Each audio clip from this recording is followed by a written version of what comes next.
Today, I'm sitting down with my friend Rylee Baker, who makes experimental noise music under the moniker Halting and screams in the hardcore punk band Pigpen.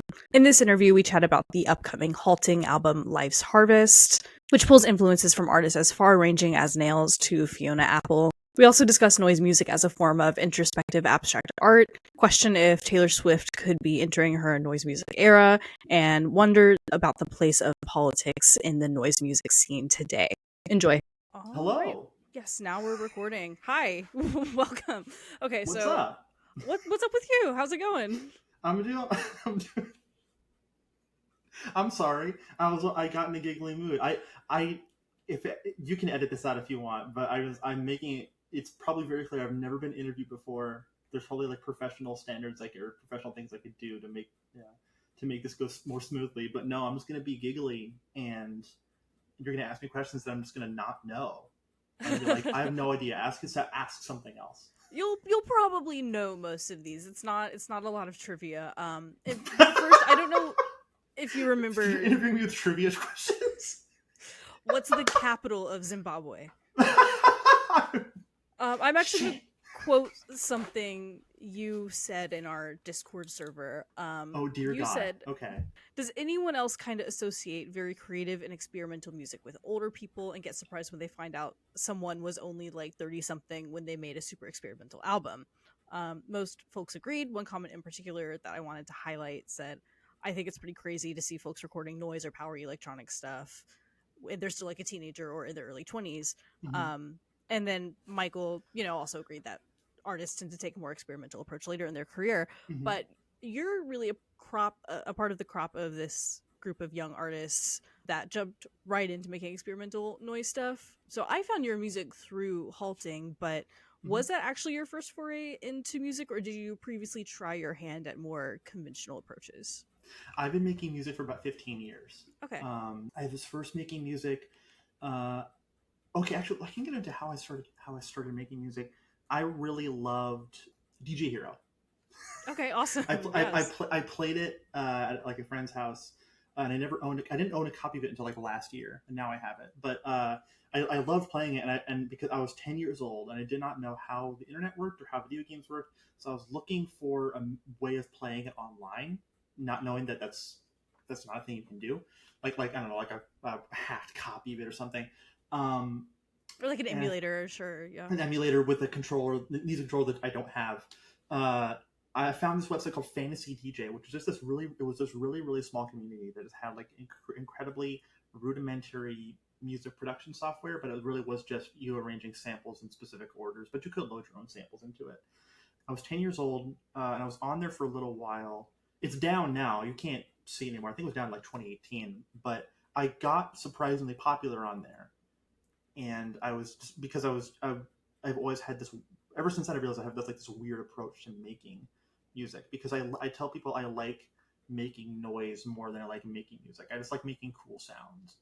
And then the hard part is taking cool sounds and putting them together into a musical format. So I was doing that on Fantasy DJ, and I got surprisingly popular on there. And then someone there mentioned FL Studio, and I found a copy of that. Like the free trial version, and then I've been using FL Studio ever since. That was about 14 years ago. Okay, awesome. It started out making like EDM, but it occurred to me over time that the most fun part was just making cool sounds and wanting to. But I was thinking, I didn't really know about noise music at the time, so I'm like, I just can't make cool sounds and release it. I have to put it in something. So I started doing that with electronic music because that made the most sense. And it wasn't until about 2020 where I decided to just embrace noise music in general. So still pretty young, like overall in terms of your music making career, though. Yeah. I mean, me making music has been like a part of my life for literally as long as I can remember. There wasn't ever a time where I didn't want to be a musician in some way. So it's not new to me anymore. It's not like, I'm going to jump into this new this thing I'm doing and see how it goes. I'm just like, okay, I've been making music. I'm going to keep doing that. in whatever form it takes. That part changes a lot. EDM noise music. A lot of the upcoming album is noisy, but it's primarily like metal adjacent. What I'm doing changes from time to time, but I'm still like, I don't consider myself as being like a younger person going into music for the first time. I'm jaded and old, and even though I think I'm younger than you. But you still have experience under your belt and more music making experience than I do. And I think we've been seeing a lot of artists lately too taking inspiration from noise music and kind of taking that vibe into new directions. Do you think there's something specific about our kind of current time and culture that lends itself to that sort of expression? Like, do you think noise itself has any like mitigating utility to the different issues that we're facing? Or do you think it's more of like a mouthpiece for the chaos? I understood the question up until the very end, but I was going to say I think there's something about noise music that's been making the rounds lately, and I think it makes it more appropriate now because people, especially younger people, are angry. I've been picking up on that more often. Like the people in my my peers and stuff, or people a little younger than me, tend to be just really upset with the state of things, especially in the U.S. And I think that lends itself to making music as aggressive as possible to get your point across and to be heard. Because you can, if you're mad about something, typically you want to talk about it and vent your frustrations to other people who can relate to that. And it's also fun to just to twiddle knobs and such, and just find cool patterns and have like a big table of gear in front of you. And I think that constant, coupled with people being, I feel like, just angrier now than they used to be, lends itself to noise production, like using a lot of gear to create something loud and aggressive that you can scream over. I think about artists like, the first one that came to mind was Machine Girl. Totally. And I think artists like that have sort of led the fray and ushering in this era of like hardcore music being made on computers by kids who are just making music on their own, don't have a band or anything. So they make angry music with the stuff that they have, lending itself to just loud, harsh noises. Yeah. And then sense. Yeah, and since you already touched on hardcore music too specifically, I want to talk about your involvement with Pigpen. In listening to that first demo that y'all released, and especially on the record Agony and Irony, I feel like your background in noise really shines through. And can you talk more about how you approach working with others in Pigpen and more of a conventional like hardcore punk genre versus your experience as a solo noise artist? Yeah, you mentioned Agony and Irony, which reminded me, I want to say we did not know that there was an Alkaline Trio album with the same exact name. None of us knew that until about 3 days after it came out. That's so funny. And then I brought it up, and then our bassist Aaron was like, I actually knew yesterday. I kept it a secret from you because I knew you'd be upset. Oh my god! I feel like he could have said something sooner. Well, no, I mean, no, he didn't. It's not like he knew the whole time. He knew like the date, like a couple days prior to when I did. Gotcha. Yeah. By the time we found out, the album was done and like about to come out. But that's a good question. So Pigpen has always been their baby, Dane and Aaron's baby. They've gone through actually a few different vocalists. I think I'm the one that stuck around for the longest now. But I mean, they've been doing, or maybe that might not be true. Might be a year shy or so. But it's always been their thing. I came in and because Aaron saw me play live as Halting at least once, and just figured that this person has something to say and has like a screaming voice that we can use. But it took me a long time to figure out how to approach that, because I had never sang for a band before.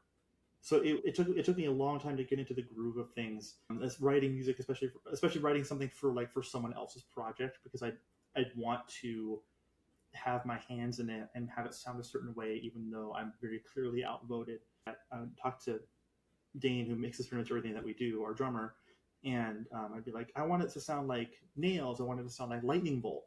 And he's like, I know, we can't do this. We don't have the space for this, and also I hate how this sounds.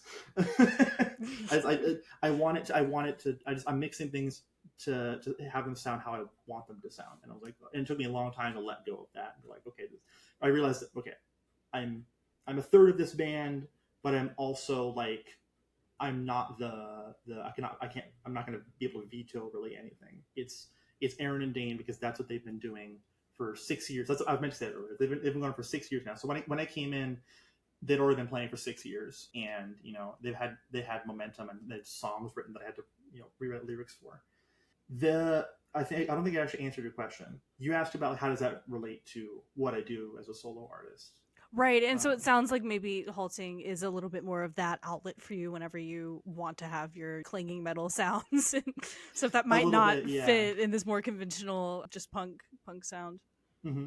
Yeah, when I have something like pressing that I want to, when I have something pressing I want to say, it'll either go to a Halting or a Pigpen song. I guess it depends on where I am at the time. But Halting is the outlet for anything I want to. I mean, essentially anything that I want to make. But it's also it primarily lends itself to loud, pulsing mud.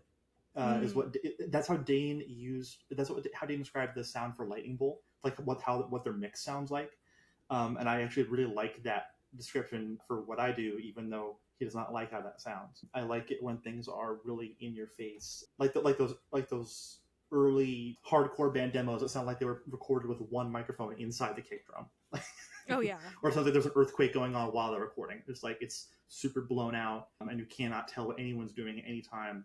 It's noise, but only by proxy, because it started out as like a punk band or hardcore band, but it gets recorded in a way that makes it noise music.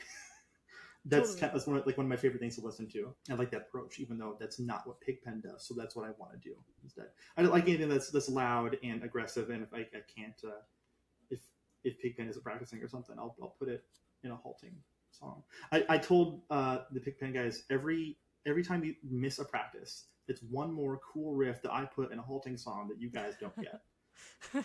That's a good encouragement for them to come to band practice. Yeah, no, yeah. It's always like, well, I mean, it was like that meme of like, oh, you're trying to ask your drummer to come to practice, and it's always like, it's like that video of Tom Scott. It's like, I'm in Weldon Spring. It's like, I'm inside a nuclear reactor. He's in like 100 different places, and that's all the reasons that we can't practice today because I'm doing this other thing. That is absolutely our drummer. This makes it sound like I'm mad at him. I'm absolutely not. I love both of them to death. But there's always. I mean, they both have families. One of them, Aaron has kids. So. Oh yeah, I'm sure it's hard to coordinate schedules.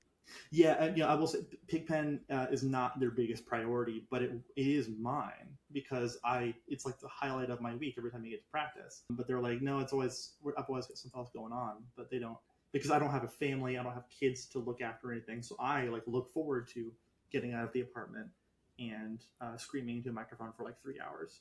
Oh yeah, and then I also wanted to ask you about the other Pigpen. So shortly after Pigpen dropped their first EP, as you know, celebrity chef and actor Matty Matheson debuted his band of the same name. And my question is, do you have beef with Matty now, or do you have hope for a Pigpen split or even a co-headline tour?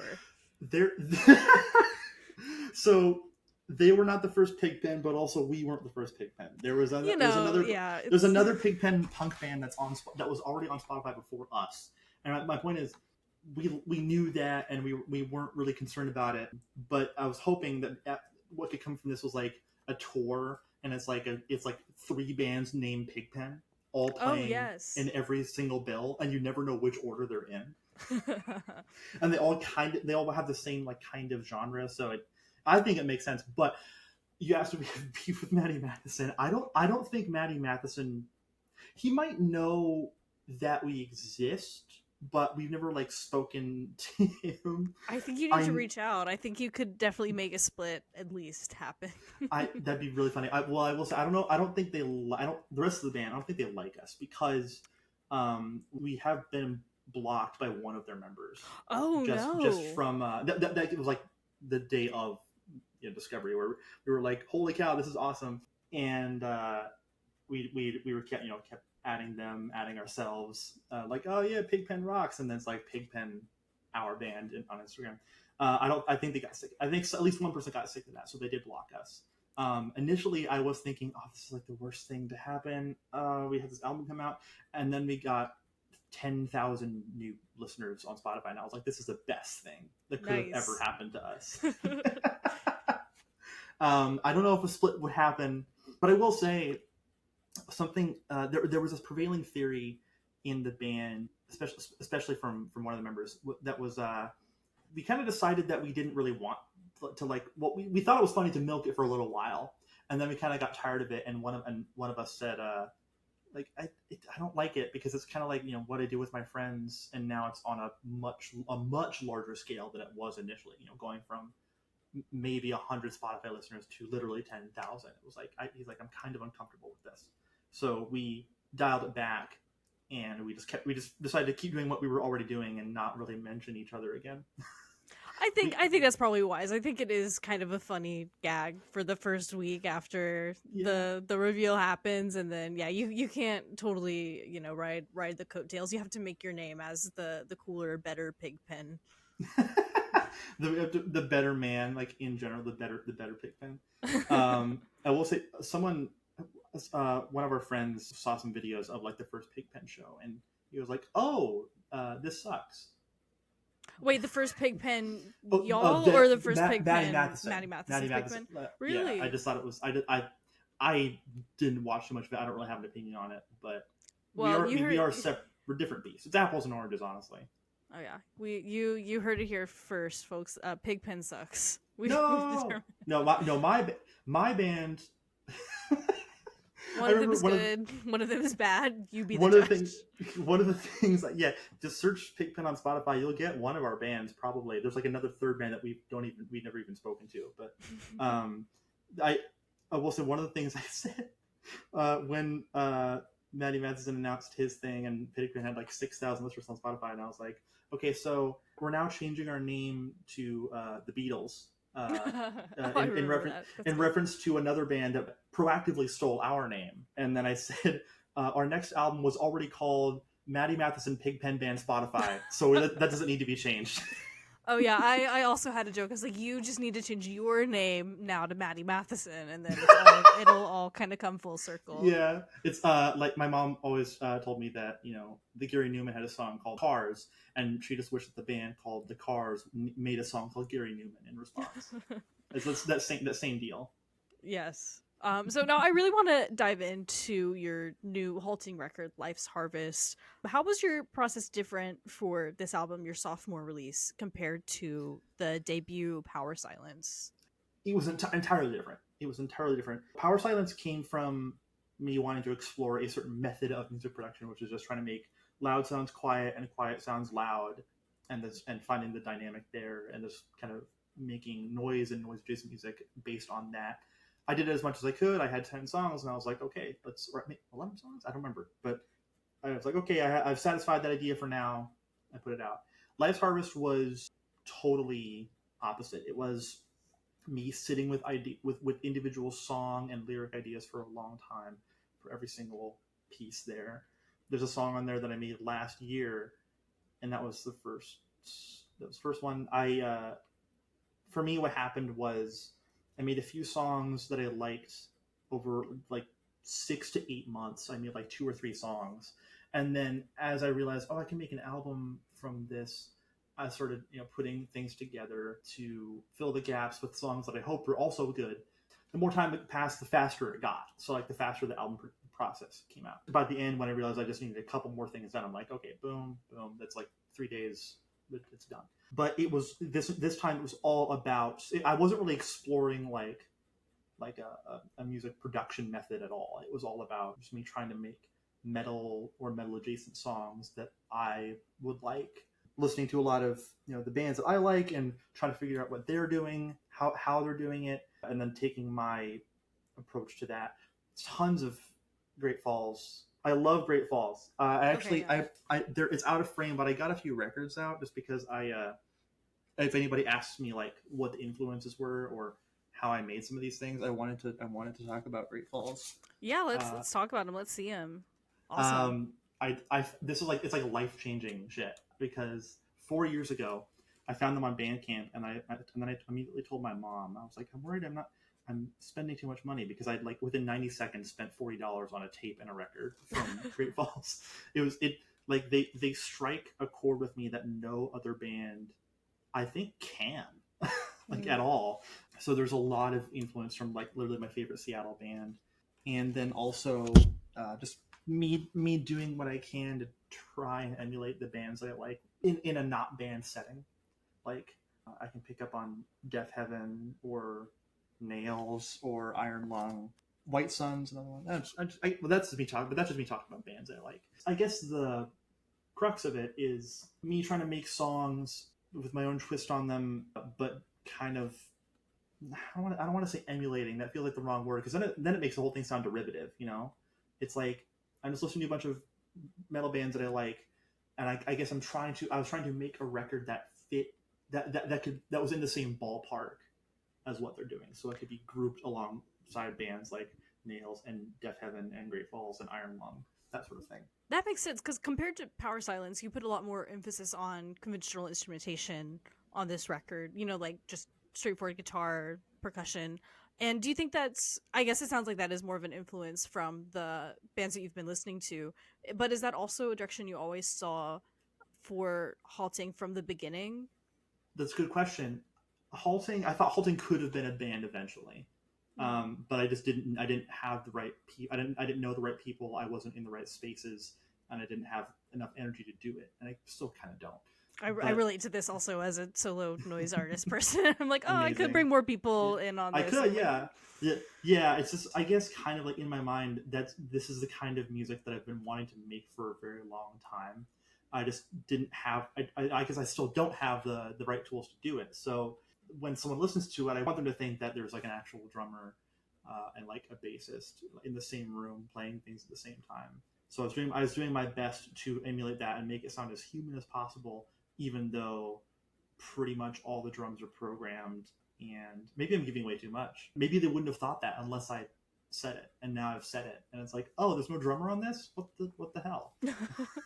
Life's Harvest is the closest I've ever gotten to making music that feels most authentic to me, because it's what I like and it's what I want to listen to. It's just that I had to do it, you know, with a drummer or without a drummer or anything like that. I just had to do everything myself. That's, I think, the biggest difference between like this, something like this, and Power Silence is the fact that I didn't go into it with a certain theme in mind necessarily. I just thought about it as like, what do I like listening to, and then I'm just going to make something that sounds like something I would want to listen to. Cool, because that already answers my next question, which was, I know Power Silence was kind of a concept album, or sonically, at least sort of a meta, you know, there was a meta idea about it being an album, about noise and sound itself. But then Life's Harvest feels a lot more personal overall. Do you feel like this was harder to release since it is a more vulnerable record? Yeah, there's stuff in there that I'll probably regret writing. I think that means it's good art. I mean, I don't know if that's the only I hope so. barrier for good art, but I think that makes it meaningful, at least. A lot of the songs I write come from, well, a lot of the lyrics I write, I should say, come from me writing about something that's upsetting me, and I will like name names because it's just for me initially. And then when I start putting it to music, I'm thinking, okay, I can't release this. This is like shitting on like my friends. Yeah, this like personal scene drama. This will like ruin some of my friendships and also other people's reputations and probably my own. You gotta reel it in. Yeah, so then I turn it down in the mix. That's kind of why I don't know how much of it you listen to, but I listened to the whole album. Yeah. Oh yeah, okay. That's why I bleeped something. Okay. Because I was like, I want to write something really honest, and I don't want to pull any punches, but I know that I can't actually take it this far because no one would want to listen to that, and I wouldn't even want to hear it. So I recorded it and then bleeped it out after the fact. I wouldn't say it was harder, but I am a little bit more scared of the reception, because it's a big project for me, something I've been working on for a long time now, but it's also very personal. And coming from the world of like radio music, for example, I'm so accustomed to just like watching numbers go up and then go down. I know part of me like just wants to watch the numbers go up for Life's Harvest because I like it and I'm proud of it. But I know that once I release it out into the world, not everyone's going to get the same things from it that I do. Because for me, it's like I want to listen to songs that I want. I want to make songs that I want to listen to. For them, it's just new songs that they could listen to, and I don't know if they're not going to get the same rewards from just it wasn't harder. It was more rewarding personally, but because of that, I'm scared that like it won't be liked as much, and I want to be liked. I want people to like me. That makes sense. Yeah, you have more stake in it. It is a more, like you said, it's a very authentic expression of yourself beyond what Power Silence was, which is, Yeah. like fun production experiments, but not Yeah. quite so personal. But then I will say, just to really increase the stakes, if someone doesn't like the album, I'm gonna take that personally and say they don't like me as a person. That's probably how close, true. That's how close it is. It's like, okay, if you don't like the song, then you don't want to be around me because this is how I am all the time. It's interesting too because the music is still pretty extreme. I mean, it's certainly not something that's gonna garner any type of mainstream success just because it's What? still noise music. Well, how dare you? I want a million streams on this. How would you like sell this, or I guess explain it to someone entirely uninitiated who might be put off by these sort of intense aesthetics and kind of overcome that aversion and try to find value in the type of work that you do? That is an interesting question. Like, kind of like, what's the elevator pitch for Sure, yeah, Last Harvest? Yeah. I guess noise music in general, because it's hard to explain. People are like, "Why would I listen to this?" A lot of the time, and it's in that case. I just remember being at a noise show with some friends the other day who also it was their first time at a noise show, Mm-hmm. and they were like, "Do you listen to this?" And I was like, "Well, yes, I do." They were like, "When?" I was like, "I don't know. I'm doing the dishes. Or I'm folding laundry. Or I'm driving around. Just whenever you listen to music, it's just music, what I listen to." I had an elevator pitch like this that I was thinking of because I've been to noise shows that make me question why I enjoy music and why I enjoy noise music in the first place. I remember seeing a show with a local performer named Lucas, and it was largely unamplified. It was just like going through PA, and it was just them like scraping things against metal and wood and plastic and exploring the resonant frequencies that are coming from that. It was almost as if like they made a whole set out of the idea of nails on a chalkboard. Yeah. And I watched it and I was so riveted, but I couldn't explain why. Because people were asking me like, I hate this. Like, what are you getting out of it? And I'm like, so I think because of that and other experiences similar to it, I've learned that a lot of my appreciation of noise music comes from the performance aspect, just like getting into it with somebody.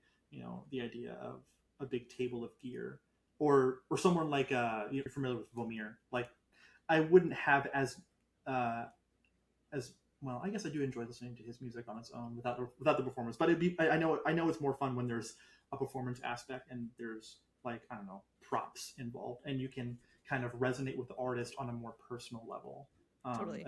Especially if the noise itself does not lend the noise isn't lending itself to something like super sonically invigorating or interesting, then I still get enjoyment out of it by picturing, what the artist was doing, how they're doing this, why they're doing it, and what a live performance might look and sound like. Like Power Silence, some of the songs on there aren't really interesting, but to me they are because of how I made them. Like, oh, this one's entirely no input. This one's some weird static that my record player picked up like years ago, stuff like that. Or Ashram on High, the little snare sounds in that one came from, I was at work and they were working on the roof of our building, and it came from like hammers hitting the ceiling. Stuff like that makes the piece as a whole more interesting to me because of what went into it.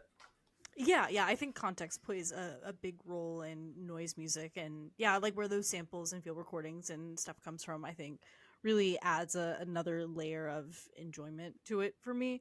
And then I'm curious too about what you would like to see noise become in the future as far as like a scene goes, and could you envision a world where these sounds and sentiments kind of break back into the mainstream in a major way in the future? I want to see Taylor Swift do a noise show. Yes. I would love to see that, because the thing that some people don't recognize is that noise music, like in a sense, is kind of like organized sound, or I guess music is in general, and literally anything can be that. I would love to see someone use noise in a more mainstream setting as like a cathartic, a more cathartic way of performing. I think it was Aphex Twin's Field Day set, where the last 2 minutes or so was just harsh noise, which I think is a fantastic ending.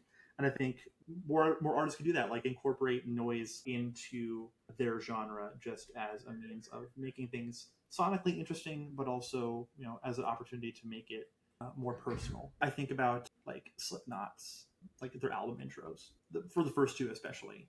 It's like when I talk about noise music in general, or someone who doesn't know what it is, I think like, how Iowa begins with that guy screaming for like a minute and a half over like a bunch of guitar feedback. Imagine that for about 20 minutes.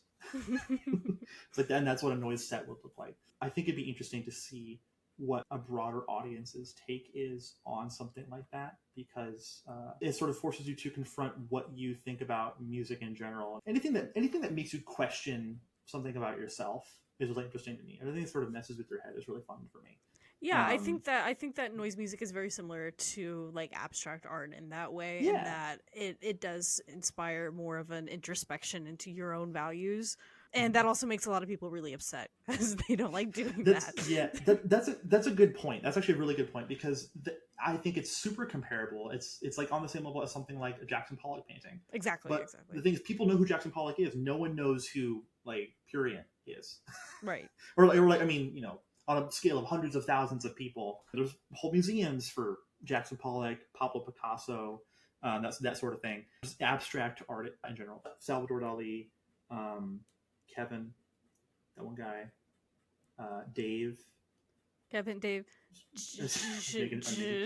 Sean. No, there is a museum for punk music. I don't know if there's a noise museum. We gotta get on this. Oh my goodness! It's one of the plastic bags that Vomir used during one of his sets that he put over his head and almost suffocated himself with. Wow! I can't believe it's here. Wow! I get to wear it myself, and then you wear it and pass out. Actually, that's a good point. It makes me rethink that question, or at least my answer to it, because the appreciation of things like abstract art in general, like from Edvard Munch or Pablo Picasso or Jackson Pollock, like they're pretty much mainstream. Like people know who they are. People have seen their paintings. There's museums dedicated to them. So if you are such a big fan of that, in general, there's something in noise music for you as well. But it's not nearly as prominent in like culture as a whole. So I would love to see like a broader audience's take on a noise performance. I would love to see Taylor Swift throw a noise interlude into her sets. Do you remember when 1989 came out? The vaguely, album? sort of, yes. I say this as if I'm like totally hung up on Taylor Swift. I don't care about her. I just think of her as like the biggest thing right now. But when 1989 came out, one of the tracks on iTunes, I might be misremembering some details, but one of the tracks on iTunes got corrupted, and for a little while, for maybe like a day, one of the tracks was just like 8 seconds of static. And it was like, it got like millions of streams, because we're like, oh my goodness, that's such an avant-garde thing for her to do, even though it absolutely wasn't. So it kind of proves that she could do anything and people will eat it up. But it also proves that maybe there is a market for noise music in general that hasn't been tapped so much yet. I don't know. Yeah, I think a little bit about Ethel Cain's record, Perverts, which doesn't have a ton of noise on it, but is definitely the closest thing to like a noise release by a mainstream artist that I've ever seen. That's very true. I don't pay a lot of attention to Ethel Cain, but I know what you're talking about, and that's absolutely right. So maybe we're closer than we think culturally to having a Taylor Swift noise crossover. Although I saw a lot of people hate that. Like there were some people who were like, "I can't believe she would do this. Like, why would she? Did she hate her fans?" Oh, I'm sure. I'm sure a lot of people did hate it, but it got people to listen to it and consider it as an option, as an art form for a second. I think so. I think what another artist could do is get really popular by making something appealing to the whole mainstream and get signed to a record label, and then just say "fuck this" and exclusively put out harsh noise music. Like That's I would, a little bit the career path of Poppy as well. I mean, again, not actually a harsh noise yeah, artist, but started out very bubblegum and then took a hard left into metal. Well, I wouldn't say a hard left into metal, but yeah, and it's like good too. So that, and because of that, you can tell that someone like Poppy. Well, did you?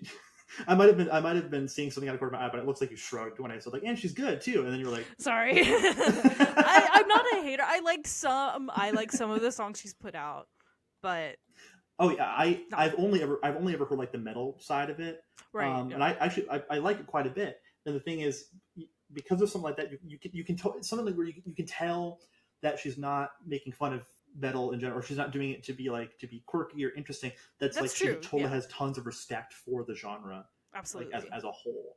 And she's like, wearing her influences on her sleeve, and she's really like putting everything into it. Like it's what she really wants to do. I like seeing stuff like that. And then she just did a new project recently, right? I don't know. I hate Poppy. No, she did a collab with Amy Lee from Evanescence and Courtney LaPlante from Spirit Box. Well, I don't know who that last one is. They're another very popular kind of like mainstream metal band. I haven't seen this collab though. Maybe it's good. We'll see. Probably not harsh noise. But I would love to see her collaborate with like Masana. I would love to see her collaborate with Halting. You need to get a Halting to produce a Poppy track.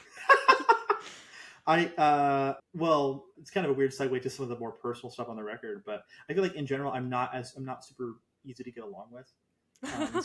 And some of the songs are about that, like how self-loathing I tend to be, and how like I mentally I'm just okay with it. Like I don't even think about how detrimental that is to my own well-being and those around me. But to me, it's just like, yeah, no, I'm constantly like mad at myself and the people around me. The title. So Poppy. I don't know if we get along very well, just because I don't get along well with a lot of people. But Poppy, she might not be interested in collaborating. I can have my manager reach out to her agent or something like that. Oh, sure. But the title is kind of ties into that too, because it's just about it's the most personal thing I could be making it right now, and it's just about what I get from my life in general. But it's also a really cool phrase I got from the song Metallica by Black Sheep Wall. They have an album that I feel like if I said the name out loud, this video would get demonetized. Okay, so well, maybe we can put it in the notes or something. And then the 2015 album with a 33-minute song called Metallica, and okay.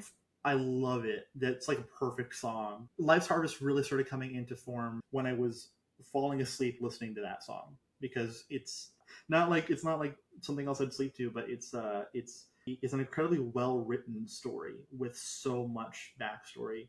There's so few words saying so many things. I love the lyrics on that, and I love the performances. And I don't even know how they put it together. I don't even know where you'd approach making a 33-minute song like that. I don't have a lot of patience for like super long songs in general. I'm not a Swans fan. For me, like there's like a 9-minute song on this album, and for me, like that's crazy long. Yeah. But there's Black Sheep Wall is one of the influences.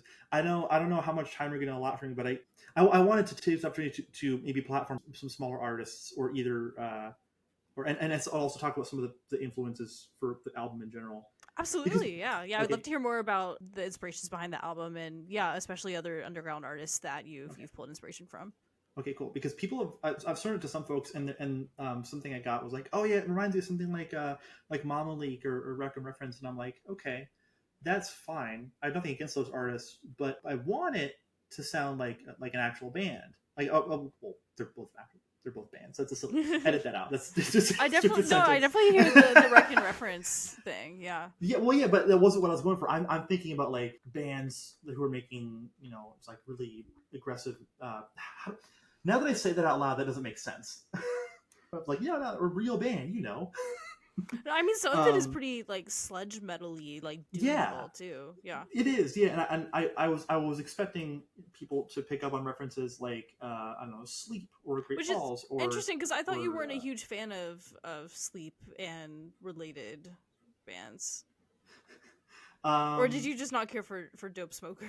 the Dose Smoker was the one I played on Rocksmith without hearing it for the first time. I played the entire thing, and I was like, "Wow, this is not fun." But I totally get the appeal of it, and I will say, with what I can do right now musically, that's closer to something that's closer to something that's like achievable for me. I can't write like a Nails song, Right? Yeah, but I can write something slow you with can play some nice drony pretty power chords. yeah, I can play some pretty simple bass lines, I guess. Something I remember talking about with some of my friends in Discord a few years ago was like the idea of of me like winning a Grammy and then taking my Grammy acceptance speech and like airing my really tiny grievances out on like a scale of millions and be like this Discord mod is super mean. No one likes you. It's the opposite of what people normally do in a Grammys acceptance speech. Is like thanking Yeah. people, thanking God. You're like, by the way, I want to. Not even thanking your haters, just being like, actually, my haters are wrong, and they should know they're wrong. Because I like the idea of like causing chaos like that, and I don't want to be seen as a bully, but I like the idea of taking something small and just like putting it on a huge scale, and then everyone involved is like, how do we deal with this? They play you off like as soon as you say anything, like it just immediately the music comes on and mm-hmm. Or like if I won a Grammy and then it's like you're like, I don't want this, just setting it down and just leaving. I don't really care, thank you. It's doing something so unexpected, and it's like no, everyone involved is like, we don't even know how to handle this. Like, do we cut to commercial? I don't know. But I wanted to mention specifically some bands that are closer to Seattle that I think deserve a lot of attention, and totally. Then it's like influences. I used to be in the band Laserbeam. I was playing bass. I played bass for a few months in the band Laserbeam, and I have so much love and respect for them as a group. Specifically, my friend Ty is the drummer and like the creative mastermind behind everything. They're working on some new music right now. It's super quirky and fun noise rock with a little bit of a metal edge, but it's like more than anything, it's just fun and exciting to listen to. Same thing goes for one of my favorite Seattle bands, Anthers and Zukrot, who I think you saw actually, Zukrot. Yeah, I saw them in Las Vegas. Yeah, they were great. Yes, they really are. I saw a show with Anthers, Flesh Produce. They're like legendary in Seattle right now. It's just like really fun, digital hardcore-esque kind of things, like Death Grips a little bit like I don't know, Atari Teenage Riot, but with I don't know. It's hard to put it. I know like what it sounds like, but all I can do is just like throw out, if you like this, you like this, you like this, but it's hard to like pinpoint their specific genre. I just know I like it. I saw a show with Anthers, Flesh Produce, Zukrot, and Give Me the Money, who just released a new album that I'm a big fan of, and that was like one of my favorite shows ever in Seattle. And everyone at the Lucky Dime venue in Everett, I've played the most shows there out of any other venue. The sound is always phenomenal. Everyone there is extremely nice and welcoming. I love that community. It's super sweet. For me, it combats my old and jaded and angry heart when everyone is like super nice and friendly, and I'm just like, hold my grudges. I'm like, all right, no one, this sucks, I don't want to be here, but everyone there is like just really kind. People talk about like the Seattle Freeze, everything. It's like that's they're totally combating everything that's about. Everyone loves the Lucky Dime, and I love the Lucky Dime, and I like working the door there sometimes. But sorry, am I talking too much? No, like that's okay. No, the point of an interview, my approach is always to let the artist talk as much as possible, and for me to talk as little as possible. Like so I do never been like I said, never been interviewed, and I've been making this for 15 years. This is like 15 years worth of information that I've never been able to put on like a big scale. That's why I made a note to like shout out some other bands, because I wanted to be like, okay, hopefully they would appreciate it if I like put it, like these bands deserve recognition, and if I'm getting this attention, you have like 20 Instagram followers or whatever. I don't know how many Instagram followers Outside Noise has, or if this gets 3 views on YouTube, then at least 3 more people would know about Laserbeam and such. Great Falls, I already talked about them. Iron Lung, White. Do you know about White Suns? I don't know White Suns. No. I hated this album when it came out. It's 2017, and I didn't really get noise music in general, and I was like, what are they doing here? This is like a weird sound collage. Now I love White Suns and everything that they do. Okay, weird sound collage definitely sounds up my alley, so I'll be checking it out. This is Psychic Drift, which I feel like is like an evil current Tame Impala. But it's the same artist, I believe, Robert Beatty. Oh, cool. But made this. Oh, you know what? To touch on noise music getting a larger scale, or being on a larger scale, Robert Beatty did a bunch of art for The Weeknd, which I love, because it was Robert Beatty working in noise music. He's part of the band Hair Police, like a legendary noise rock kind of. I think it's a trio. I'm not sure, but talking to One Tricks Point Never, who then introduced him to The Weeknd, I think the fact that like a prolific noise artist has made a bunch of art for one of the biggest musicians in the world right now. Like, I remember seeing that, and it gave me hope. I was hoping, like, oh, maybe someone would check out Hair Police because of this. I didn't know One Tricks Point Never was friends with The Weeknd.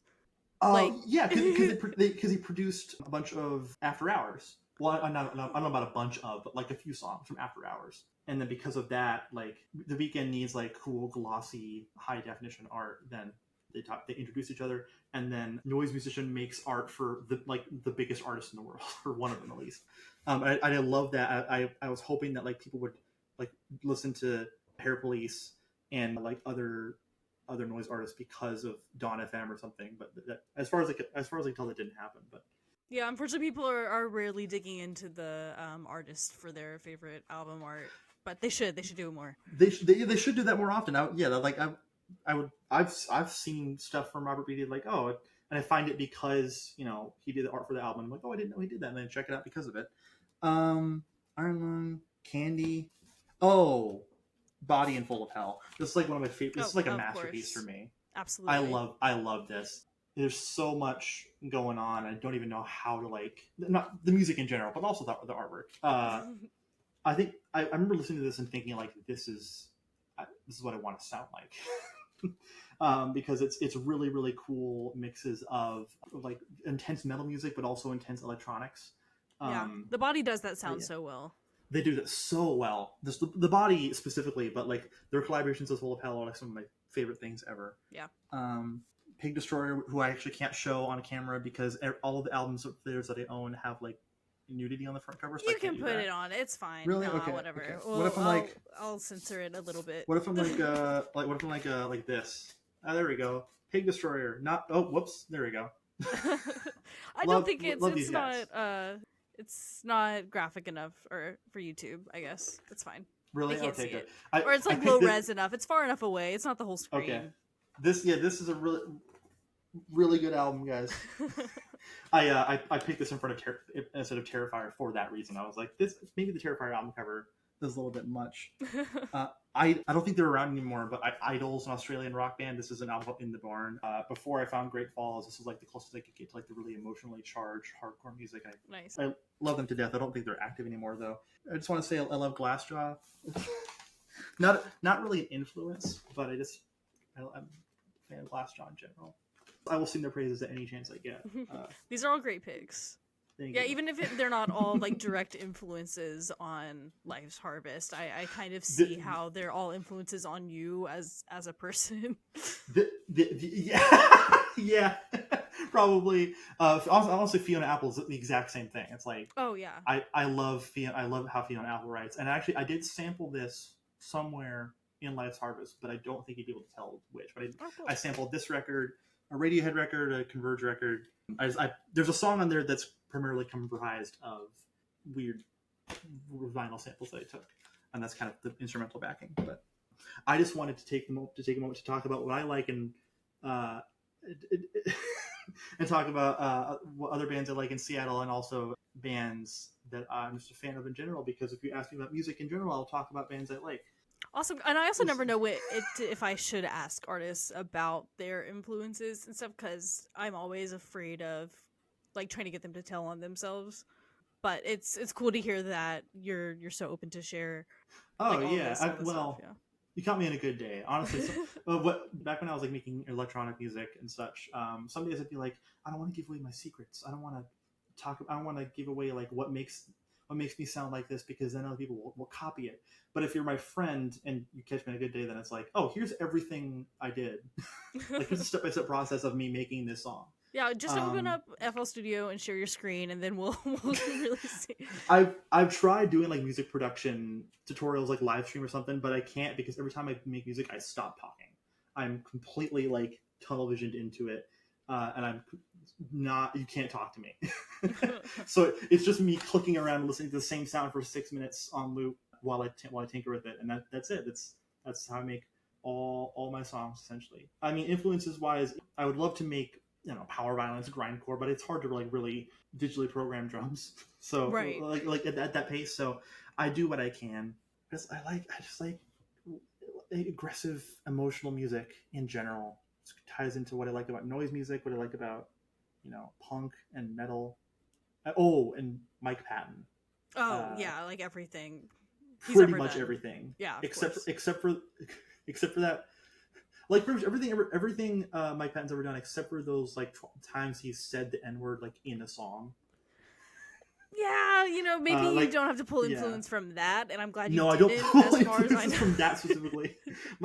my biggest influence is the recording of Mike Patton playing the song from Kanye West and Jay-Z about them being in Paris, and he just says it multiple times, and it's like, wow, I haven't seen this. Amazing. That's crazy. No, it's really wow. It's awesome.